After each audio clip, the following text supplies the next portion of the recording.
All right, week 4 in college football.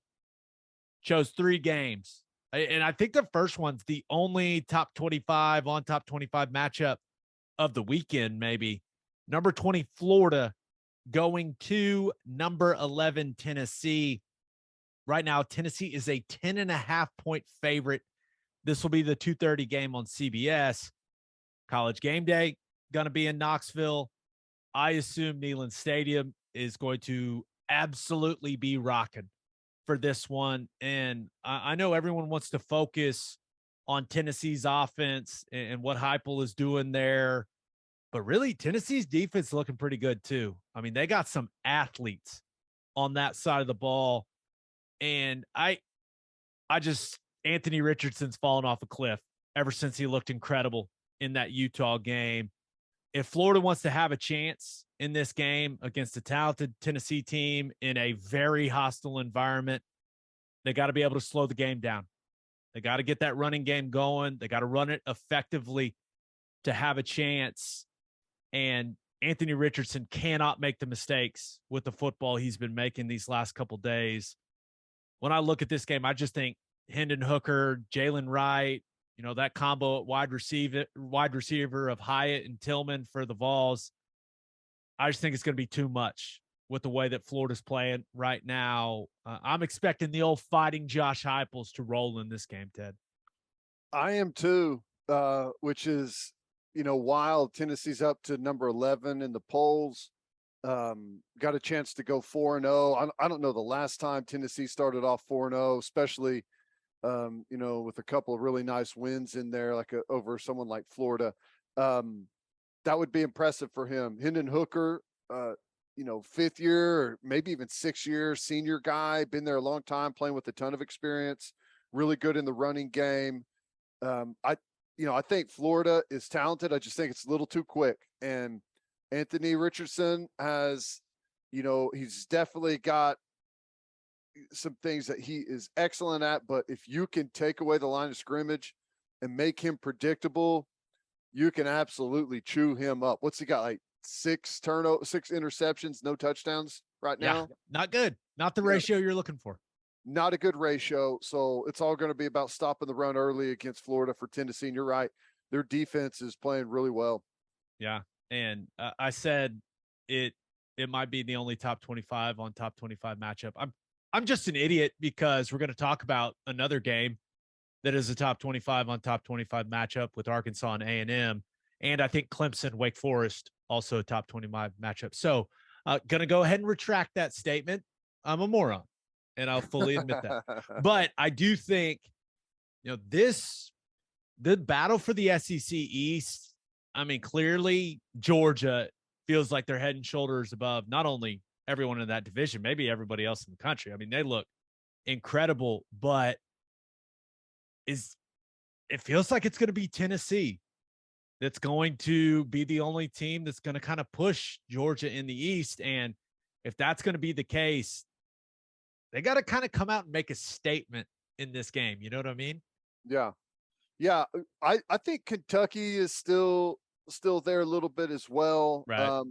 I think Tennessee has more talent, but Kentucky plays really tough. And, you're right about Georgia. They're going to have to have a down game, maybe get the injury bug or something like that for one of these teams to be able to knock them off. But nonetheless, I think the East is as tough as it's been. And I think just the structure of what they've got going on, it's going to be really tough moving forward. I think Florida's got the right coach in place.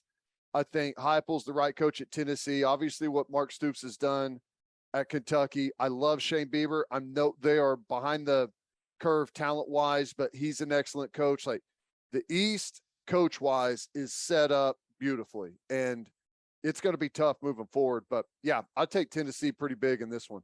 Yeah.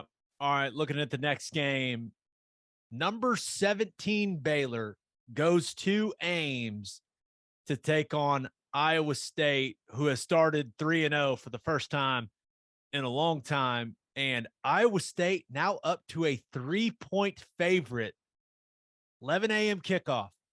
for this one. And I think Iowa State's defense is good. I'm kind of just defaulting to John Haycock and that system and the fact that they've just been good on defense for a while now. They haven't played an offense worth a damn, though. But I'm kind of giving them the benefit of the doubt. And the one thing that Iowa State has done a tremendous job of is limiting explosive plays. And right now, Blake Shapen, that Baylor offense, they are not producing explosive plays offensively. And that's a big issue in that Jeff Grimes system, because the whole system is built on, hey, run outside zone, boot, run outside zone, play action, shot. Mm-hmm. And they're just not connecting on those shots. And I thought that Shapen would bring that aspect to that offense, and that Gary Bohannon kind of didn't. And it hasn't worked out that way. I don't know if it's going to be Shapen or Hunter Deckers, but it feels like one of those guys is going to make some critical mistakes in this football game. Yeah. We'll see who it ends up being, but if Baylor can get the run game going, it could be a long day for Iowa State with what Hunter Deckers and that offense has looked like so far for Iowa State. Now, Cartavius Norton, who's kind of a stud freshman that they feel really good about at the running back position for Iowa State, supposed to be back for this game. It feels like a low scoring game. Feels like a game that's going to be played in the low 20s. I think I like Iowa State. And Ted, the reason I do, it may be because that DJ is going to be blaring the loudest house music ever to wake those people up for an 11 a.m. kickoff. Oh, I know it. And they'll be there. I think this is an awesome matchup. Me too. I'm kind of surprised. It's funny. It's the first time Iowa State started 3-0 in a long time. And the last 2 years, they were like a default top 25 team, no matter what, no matter how they started. And now they're finally 3-0. They finally beat Iowa and not a top 25 team. But I still think they're good. This is one of the teams that I felt like maybe we were making too much of all the guys that they lost. And, I'm saying I kind of left them for dead a little bit after that group graduated, but seemed like they've done a really good job in the portal. They still have one of the best wide receivers in the Big 12. I think Deckers he's got 3 interceptions so far, but he pushes the ball downfield. He's aggressive. He's athletic. I think Baylor's big problem so far has been, you're right about the explosive plays. I feel like the real strength of their offense has been you've got to have the explosive plays in the running game in order to really scare people into, we have to stop the run. And that's whenever the explosive downfield plays in the passing game roll around. It's just they haven't been able to turn people's lights out with those running plays as of right now. I'm leaning Iowa State too, and I never would have thought I was going to say that looking at this game before the season started, but here we are, and I think I'm taking Iowa State. Yeah, Iowa State was the team, in the preseason that I said was going to win a lot more games than a lot of people thought in the Big 12. I actually picked them to finish ahead of Kansas State in my preseason poll. Picked like 7 or something like in the poll. Yeah. So, I was higher on Iowa State, and it's just because I thought that they were kind of in a more comfortable space when it came to expectations, right? And that's kind of where Campbell thrives. And I'd heard some good things about Deckers, but they've got Xavier Hutchinson.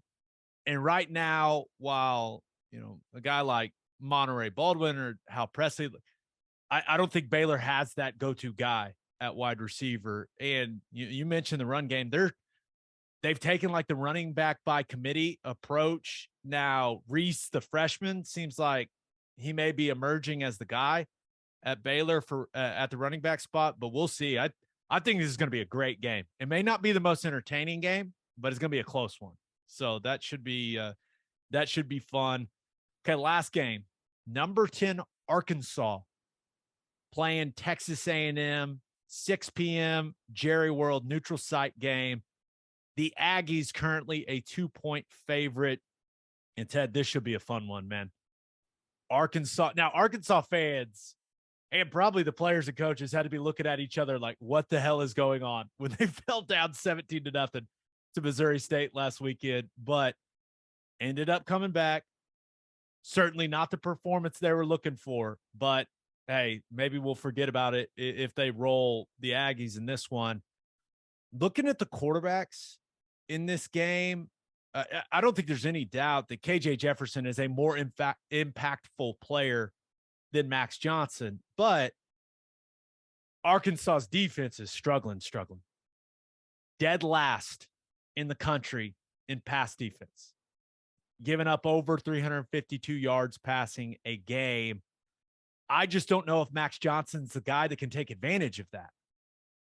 Now, A&M's defense, they haven't been great and haven't been great against the pass either, but they got a lot of talent and they've really buckled down in the red zone, right? That's what won them that game against Miami. It could be a little tougher, though, because you look at Raheem Sanders, you look at what KJ Jefferson can do in the running game as well at the quarterback spot. I don't really know how this game is going to go. I love Sam Pittman. Arkansas is much easier to cheer for me, which is probably why I'm going to pick A&M to win the game, because we can't have nice things, right? That's how the world works. Yeah, that's usually, yeah, unfortunately, it's weird. I think Arkansas wins. Not only do I think Arkansas wins, I think they win big. You're right. Their defense has struggled, but A&M is so bad offensively that, I mean, they're gonna do some things. They're gonna make some plays, but they're just not going to be able to score with Arkansas offensively. I don't think A&M's played anyone close to what Arkansas can do on the offensive side, both running the football, throwing the football, the quarterback run game stuff that you're going to get. I think Arkansas puts up a ton of points, and A&M maybe is able to do some things offensively, but they're going to have to get super aggressive chasing Arkansas down on the scoreboard. And that's when Max Johnson or whoever else they end up going with is going to make mistakes. Yeah, we'll see. I do think Devon A-Chain and I Smith, both just, fun, dynamic playmakers to watch for A&M. Yeah. And then if you're going to watch this game, Drew Sanders coming off the edge for Arkansas. I know a lot of OU fans remember that name, went to Bama, ended up transferring to Arkansas. That dude is fun to watch at that edge spot. He's been a maniac coming off the edge for the Hogs. I was mad that he didn't come to OU. I'm still mad that he didn't come to OU, but I guess at least he's not still at Alabama. It's fun to see him having some success at Arkansas, though. You're right. He's stud, big kid, can run, has a motor, good player. Yeah, but that'll be a fun game. Looking forward.